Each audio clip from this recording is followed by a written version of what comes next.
Paramatmane Namaha. Yatharth Gita. Srimad Bhagavad Gita. Chapter 17. The Yoga of Threefold Faith. Yogeshwar Krishna explicitly said at the end of chapter 16 that the action which he has repeatedly spoken of commences only after the renunciation of desire, anger, and greed. It is the action without accomplishing which there is neither happiness nor perfection, nor the final beatitude. Scripture is therefore the authority to fall back upon whenever we are faced by the dilemma of that which is worthy of being done and that which is unworthy, of that which we should do and that which we should not. And that Scripture is the Gita, the epitome of the most esoteric knowledge. There are other scriptures also, but it is of the utmost importance that we always keep our eyes fixed on the Gita. If we seek elsewhere, we may stray, for the systematic, straight approach of the Gita is not to be found anywhere else. Thereafter, Arjuna asks the Lord to enlighten him on the state of persons who worship in contravention of the scriptural ordinance, although with staunch faith. Are they Sattviki, Rajasi, or Tamasi? Are they righteous, impassioned, or diabolical? Arjuna wishes to be enlightened on this because he has learnt earlier that whatever be the property, sattva, rajas, or tamas, it is determined by the nature of one's birth. It is for this reason that at the very outset of the chapter he raises this question.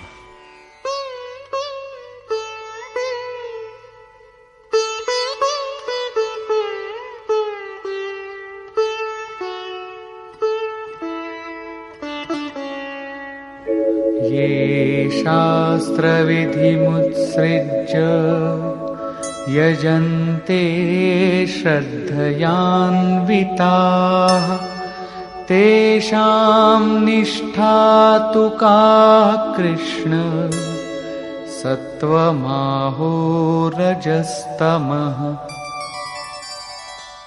Arjuna said, "What, O Krishna, is the property, sattva, rajas, or tamas, of persons who albeit worship with faith, but in disregard of the scriptural ordinance?"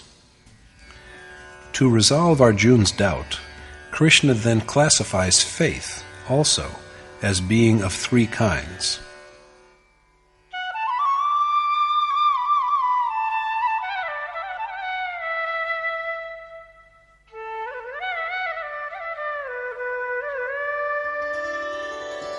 त्रिविधा भवति श्रद्धा देहिनां सा स्वभावजा सात्विकी राजसी चैव तामसी चेति तां शृणु. The Lord said, "Listen to me on how the faith arising from people's innate nature also is of three kinds: virtuous, impassioned, and blind." In chapter 2, the Yogeshwar Krishna told Arjuna that the prescribed action in yoga, in both the way of selfless action and the way of knowledge, is the same. The mind, which is earnestly and firmly given to selfless action, is aimed in a single direction. The minds of ignorant persons are, on the contrary, endlessly divided, because of which they invent countless different ways. Their minds are riddled with innumerable dissensions, and they not only devise various rites and ceremonies, but also flaunt them in flowery and alluring words. Unfortunately, they who pay heed to these alluring words are also deluded, as a result of which they fail to do that which is worthwhile and just. The same is reiterated here in a different way when Krishna points out that the faith of persons who worship in transgression of the scriptural injunction is of three kinds. The current of faith flowing in the human heart is either good or fervent or insensible.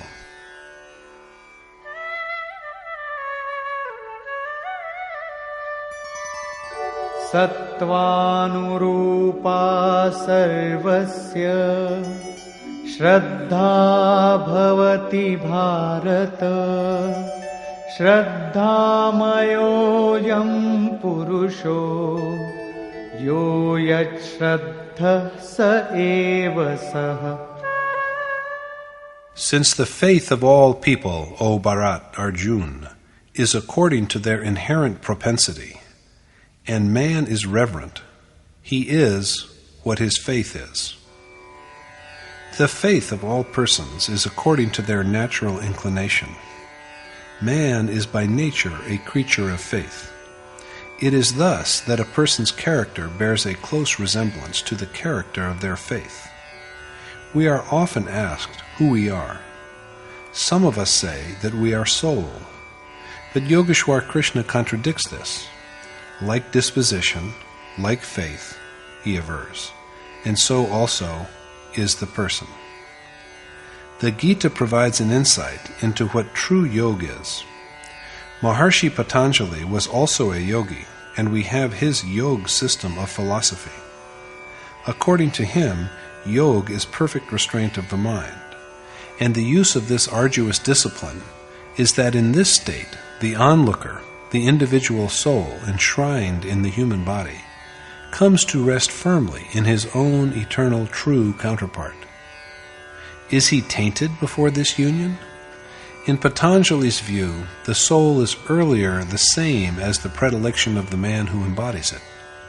And Krishna now affirms that man is naturally endowed with the quality of faith, indeed, totally immersed in it.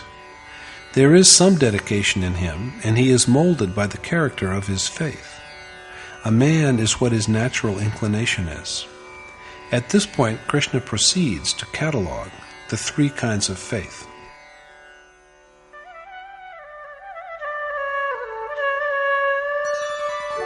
यजन्ते सात्विका देवान् यक्षरक्षांसि राजसाः प्रेतान् भूतगणांश्चान्ये यजन्ते तामसा जनाः.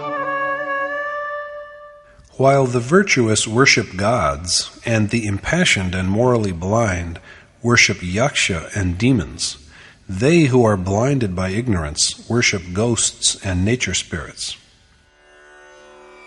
We all labor tirelessly to worship what our hearts are inclined to and what we revere.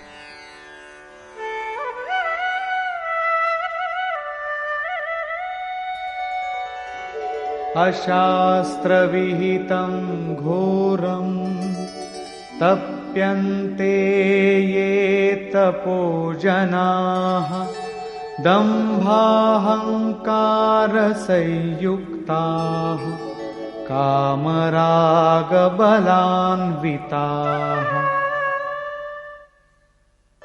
कर्षयन्तः शरीरस्थं भूतग्राममचेतसः मां चैवान्तः शरीरस्थं तान् विद्यासुरनिश्चयान्. Mark you that they who undergo terrible self-mortification without scriptural sanction, and are afflicted with hypocrisy and arrogance, besides lust, attachment, and vanity of power, and who wear out not only the elements that form their bodies, but also me who dwells in their souls. These are ignorant men with evil disposition. The soul is rendered feeble by maladies when it slips into the fissures of nature, whereas Yagya provides him strength. Arjuna is therefore counseled to regard the ignorant, insensible people who do injury to the soul as unquestionably demoniacal. Thus is resolved the issue raised by Arjuna. Righteous persons who have forsaken the way shown by Scripture worship gods. They who are driven by passions worship yaksha and demons. And the ignorant pray and bow to ghosts and spirits. They not only worship, but indulge in the most agonizing exercises of penance. According to Krishna, however, these acts of self-mortification only sap the elements that make up their bodies and the God within their soul. Thus, instead of adoring the one true God and partaking of His divinity, they only further distance themselves from Him. These persons ought to be regarded as evil. This implies that even worshippers of gods are evil. There could be no stronger way of putting across the idea. So let us resolve to only adore and pray to and worship that Supreme Being of whom all these, the many gods, yaksha, demons, ghosts, and spirits, are no more than tiny fractions. This has been repeatedly emphasized by Krishna.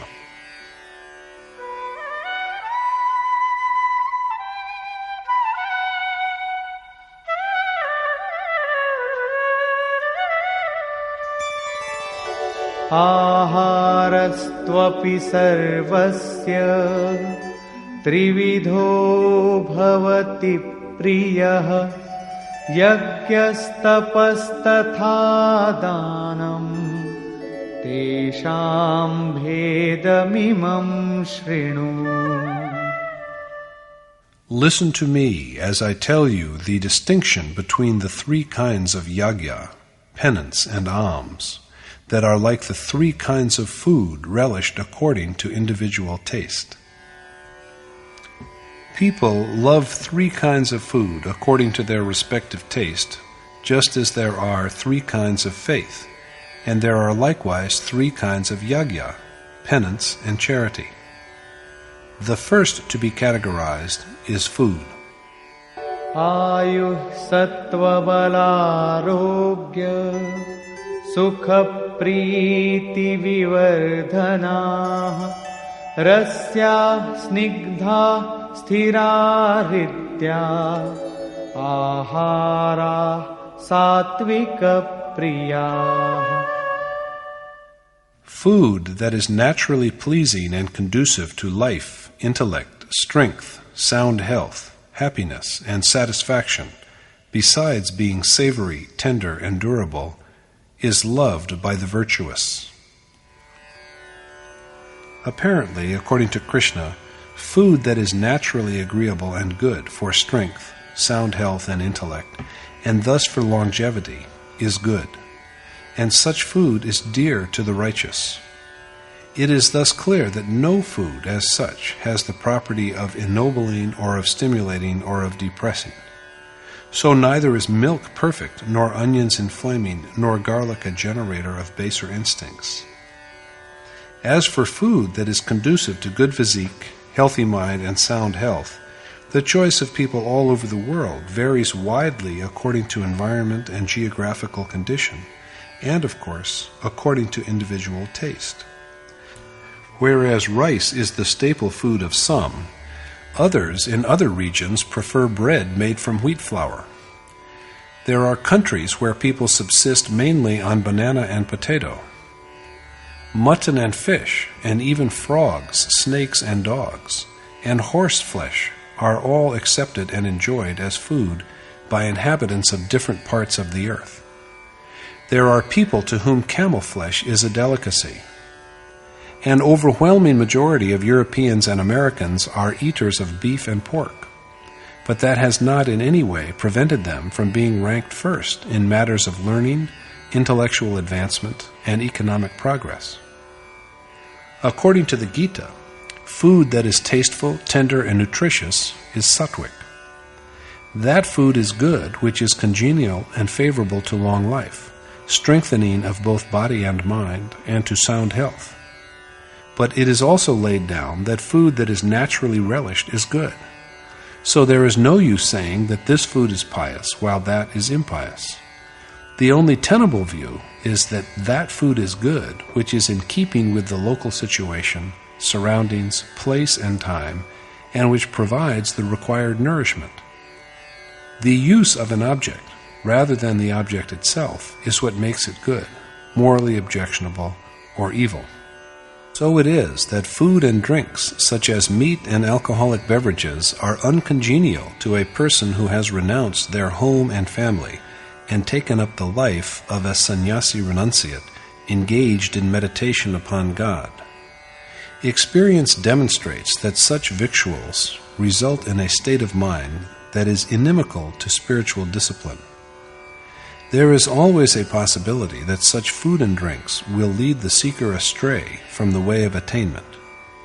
So they who have chosen a life of seclusion because of their disenchantment with worldly passions had better keep in mind the advice about food that Krishna has offered in Chapter 6. The proper thing to do is to eat and drink only that which is favorable to worship and adoration of God. Katvam lalavanātyushna tīkṣna rūkṣa vidāhinah āhārā rājasasyeshtā dukkha shokamaya pradah. Bitter, sour, salty, too hot, pungent, rough, and acidic food that gives rise to sorrow, worries, and illness is preferred by the passionate. And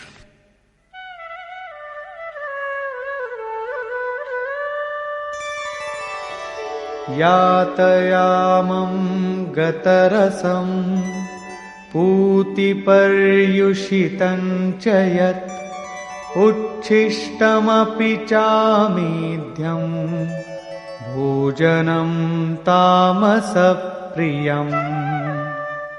Food that is half-cooked, unsavory, odorous, stale, left over, and defiled is liked by persons with a dull sensibility.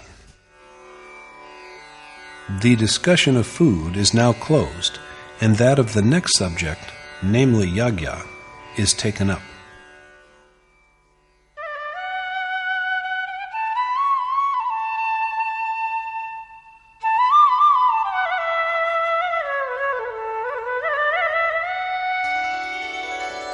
Aphalākaṅśibhiryagyo vidhidrishto ya ijjate yashtavyameveti manah samadhāya sasātvikah. Yagya that has scriptural sanction, and the performance of which is an obligation, is fitting and auspicious when it is practiced by persons with intent minds who aspire to no reward. The Gita approves of such yagya. It was in Chapter 3 that Krishna first named yagya. Since the conduct of yagya is the only action, he said, and all other business in which people are engaged are only forms of worldly bondage, O son of Kunti, Arjuna, be unattached and do your duty to the Supreme Spirit well. In Chapter 4, then, he went on to explain the character of the unique action called yagya, that it is an act of sacrifice in which the practitioner of yoga offers the incoming and outgoing breath, pran and apan, to each other, and in which the two vital winds are regulated by offering them as oblation to the fire of self-restraint to achieve serenity of breath. There were thus enumerated 14 steps of yagya, which are all but varying stages of the same action that bridges the gulf between individual soul and the Supreme Spirit. In brief, yagya has been imaged as that unique process of contemplation which leads the worshipper to the eternal, immutable God and ultimately effects his dissolution in that Supreme Being. Krishna again points to the same holy injunction when he lays it down that the yagya that is decreed by Scripture, and the performance of which is a duty and which restrains the mind, is the yagya of excellence when it is undertaken by persons who do not desire any fruit of their endeavors.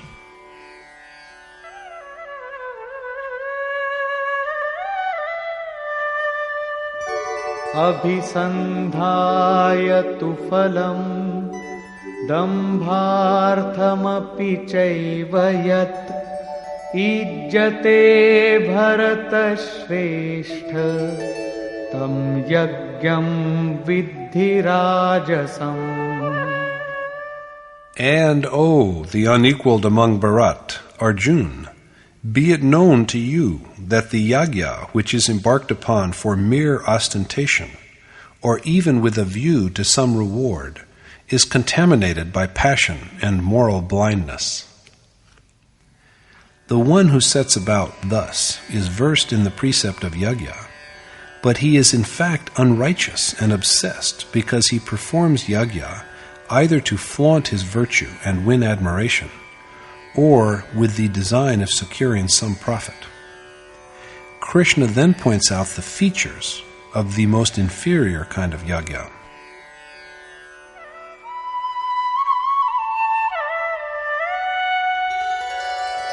Vidhihinamsrishtannam mantrahinamadakshinam Shraddhavirahitam yagyam tamasam parichakshate.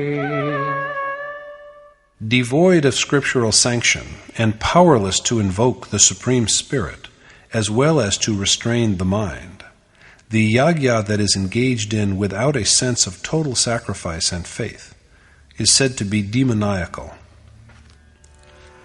Unsupported by scriptural authority and incapable of generating even food, the lowest form in which God is manifested, and of restraining the mind, and possessed of neither the urge to make sacred offerings, the will for total self-surrender, nor true devotion, this form of yagya is rightly said to be of the most inferior kind. Therefore, the person who undertakes it does not have even the faintest glimmering of true yagya. Krishna next remarks upon the question of penance.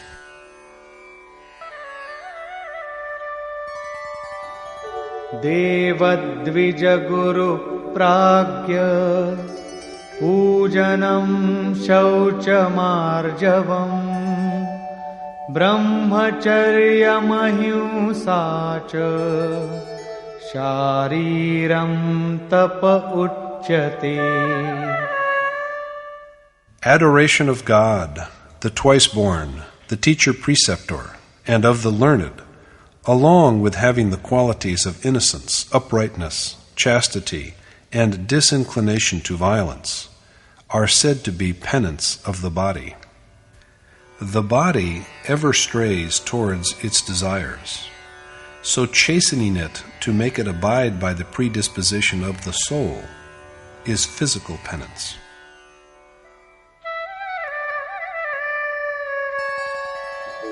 Anudvegakaram vakyam satyam priyahitam chayat svadhyayabhyasanam chaiva vangmayam tapa uchyate. And utterance that does not agitate, but is soothing, propitious, and truthful, and which is but an exercise in the study of Ved, in remembrance of the Supreme Being, and in self-contemplation, is said to be the penance of speech. Articulation is also resorted to in order to give expression to thoughts that have a leaning towards objects of sensual gratification. Restraining it from this and steering it deliberately in the direction of God is the penance of speech. The last form we are apprised of is penance of the mind.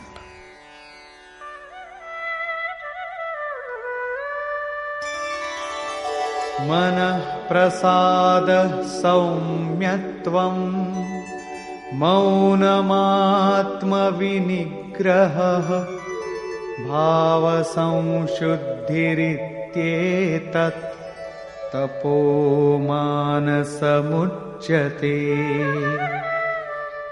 Affable temperament, tranquility, silent meditation, self-possession, inner purity, and the like are said to be penance of the mind.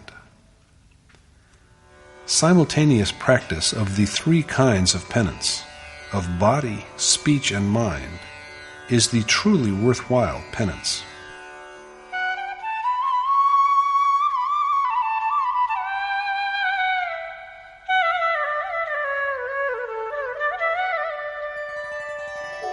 श्रद्धया परया तप्तं तपस्तत्त्रिविधं नरैः अफलाकाङ्क्षिभिर्युक्तैः सात्विकं परिचक्षते. The threefold types of penance, undergone with utmost faith by selfless persons who do not desire any fruit thereof, is said to be truly righteous. The other kind of self-mortification is that which is indulged in by people of passion.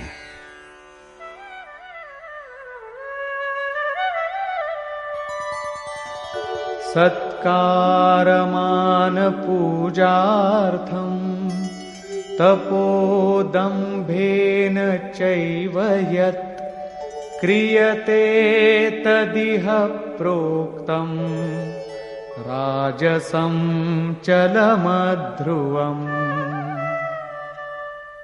And if undergone with the purpose of gaining homage, honor, and adoration, or for mere display, penance is unsteady and ephemeral, and is said to have the property of rajas.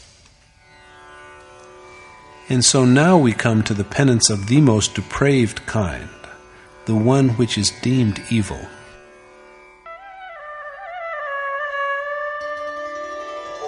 मूढग्राहेणात्मनो यत् पीडया क्रियते तपः परस्योत्साधनार्थं वा तत्तामसमुदाहृतम्.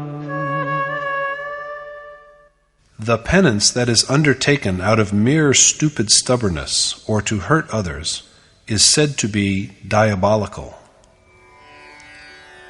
Thus, as we have seen, the purpose of penance, that is good and virtuous, is to mold the body, mind, and speech in harmony with the cherished end.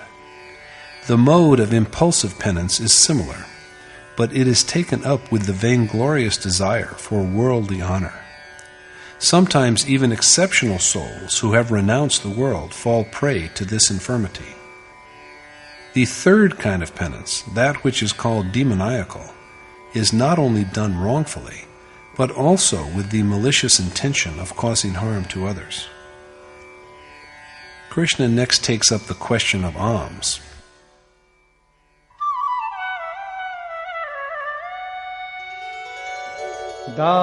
दातव्यमिति यद्दानं दीयतेऽनुपकारिणे देशे काले च पात्रे च तद्दानं सात्विकं स्मृतम्. And the alms that are given to the right person at the right place and time, and in the spirit that charity is a bounden duty, done without any expectation, are said to be good. However, charity that is grievous because it is done under coercion, or with expectation of some favor or reward, is of the impassioned kind.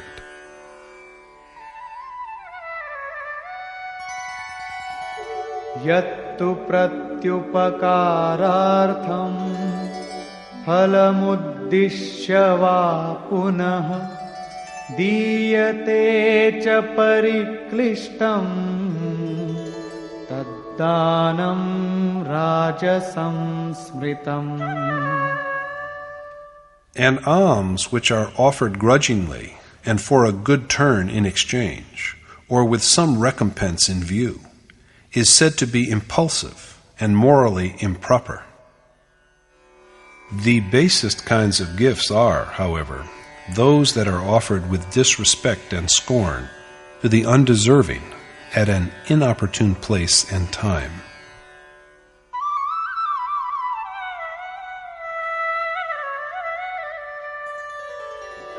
Adeshakale yaddanam apatrebhyascha diyate asat-kritam avagyatam tattamasamudaritam. And the alms which are dispensed without deference or contemptuously to unworthy recipients at an inappropriate place and time are said to be diabolical. The revered Maharajaji would always tell us, bear it in mind that the donor is wrecked if he gives alms to the undeserving. Similar to this is Krishna's observation that charity is worthwhile only if it is directed at a suitable place and time, at the meritorious, with true generosity, and without any desire for a reciprocal favor. Gifts that are offered reluctantly and with an eye on some profit in return are morally flawed, while alms that are given irreverently and with scorn to the undeserving are positively evil. Though generically they are all gifts, almsgiving by persons who renounce their desires, home, and all, and place their trust in God alone, is of a higher order, for charity of this kind implies a total surrender by a mind that has been purged of all cravings. Krishna approves of this form of charity as an indispensable necessity. Krishna at last enlightens Arjuna on the significance of Om, Tat, and Sat.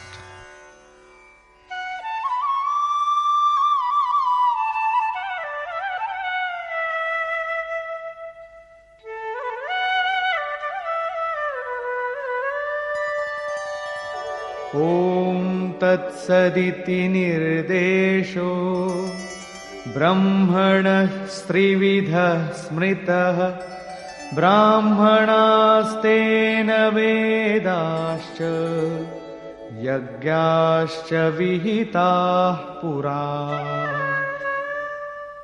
Om, Tat, and Sat are three epithets used for the Supreme Being, from whom at the outset there came forth the Brahman, Ved, and Yagya. Krishna tells Arjuna on how the three names, Om, Tat, and Sat, symbolizing God, direct us to the Supreme Being and call Him to mind. It is He who at the beginning created the Brahman, the Ved, and Yagya. That is to say that Brahmin, the Ved, and Yagya are all born from Om, the symbol of Brahm. Thus it could also be said that they have all ensued from Yoga. They are generated only by ceaseless contemplation of Om, and other than this, there is no way.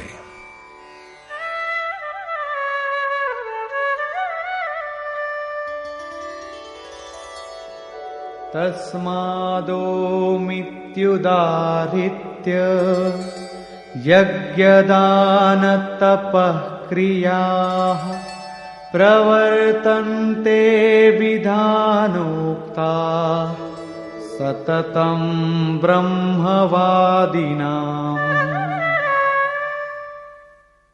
It is hence that the deeds of yagya, charity, and penance, as ordained by Scripture, are always initiated by the devotees of Ved with the resonant utterance of the syllable Om.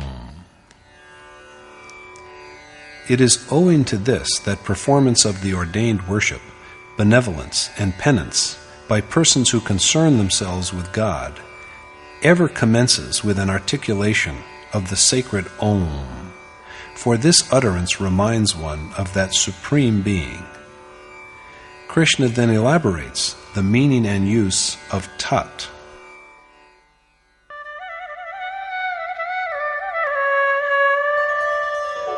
तदित्यनभिसन्धाय फलं यज्ञतपः क्रियाः दानक्रियाश्च विविधाः क्रियन्ते मोक्षकाङ्क्षिभिः.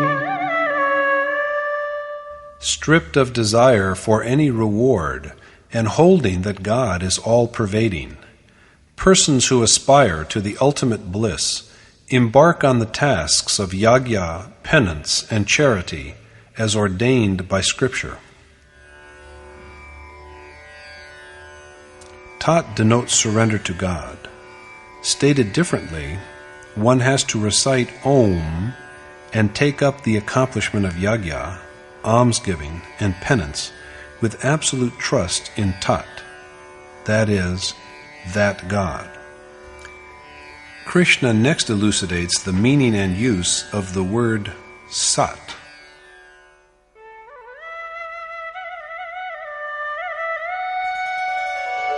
सद्भावे साधुभावे च सदित्येतत् प्रयुज्यते प्रशस्ते कर्मणि तथा सच्छब्दः पार्थयुज्यते.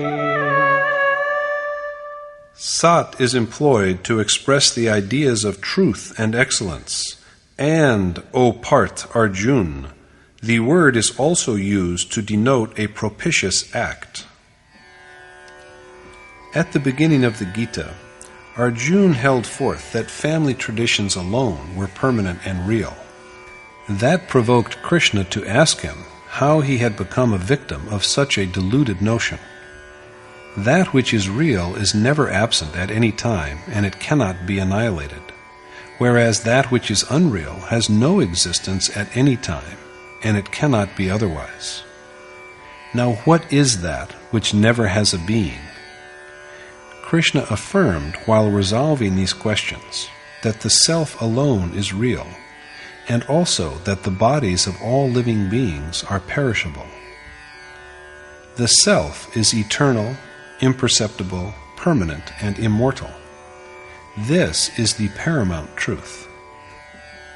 Krishna remarks that this epithet of the Supreme Being, that is, the word Sat, refers to truth and thus to the sense of perfection. Arjun is further told that the expression Sat is employed when the commencement of the undertaken task is complete in every respect and well underway. Sat by no means implies that all these objects are ours. How can things our physical bodies make use of belong to us when we are not masters of even our own persons? The application of Sat is always aimed in the same direction, of faith in the verity that the self is the most sublime reality. The word Sat is used when there is firm belief in this truth, when there is a hankering after perfection to realize this truth, and when the action that effects this realization begins to get along well. On the same subject of reality, the Yogeshwar speaks again.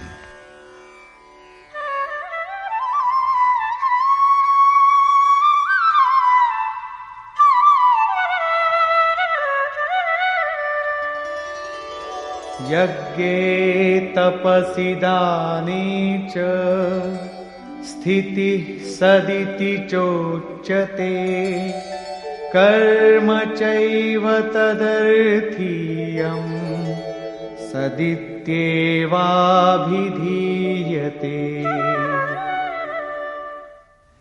And it is said that the condition inherent in yagya, penance, and charity, as well as the endeavor to attain to God, is also real.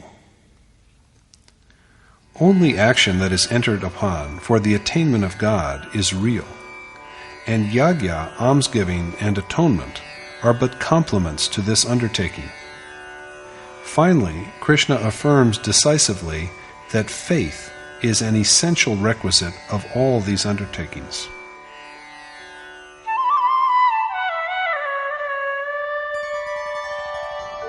अश्रद्धया हुतं दत्तं तपस्तप्तं कृतं च यत् असदित्युच्यते पार्थ न च तत्प्रेत्य no इह.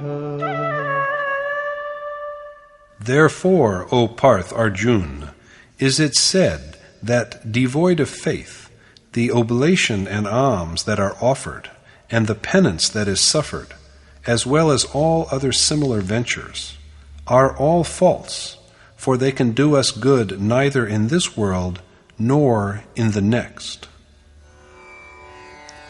All that is done without genuine trust and reverence, whether sacrifice or charity or self-mortification by way of contrition, is unreal.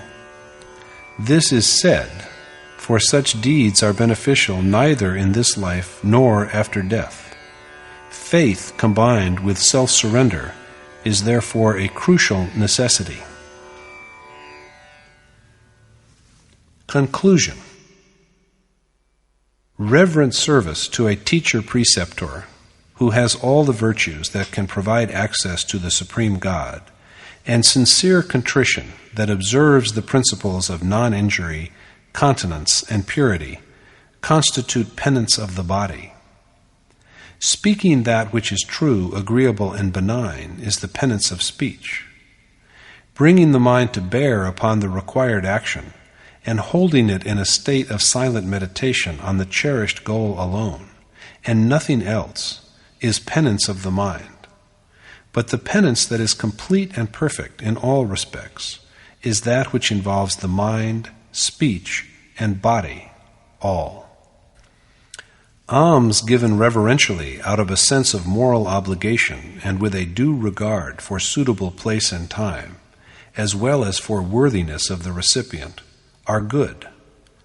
But alms given with reluctance and hope of some consequent profit are an outcome of passion, while alms given with disdain to an undeserving beneficiary are caused by ignorance.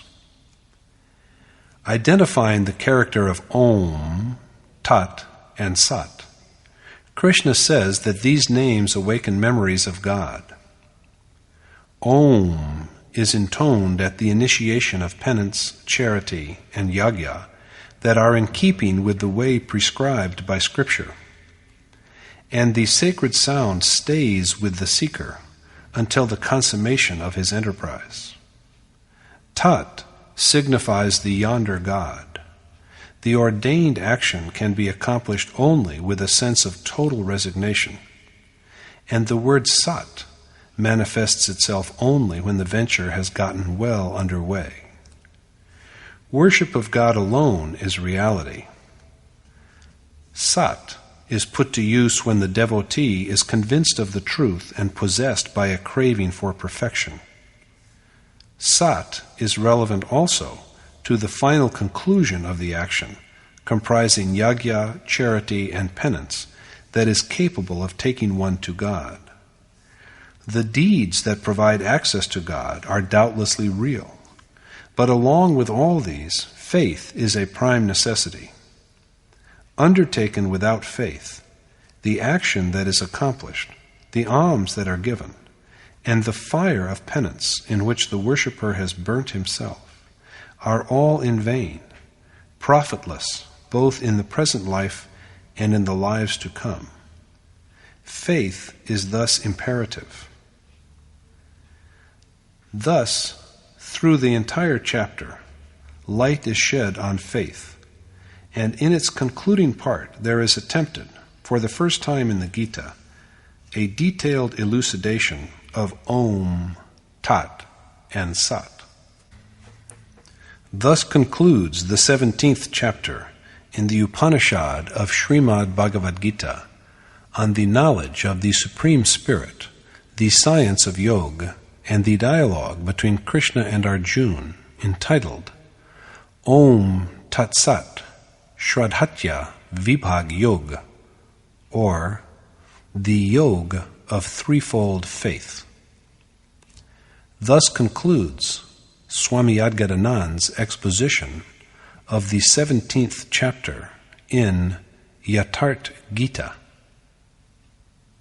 Hari Om Tat Sat.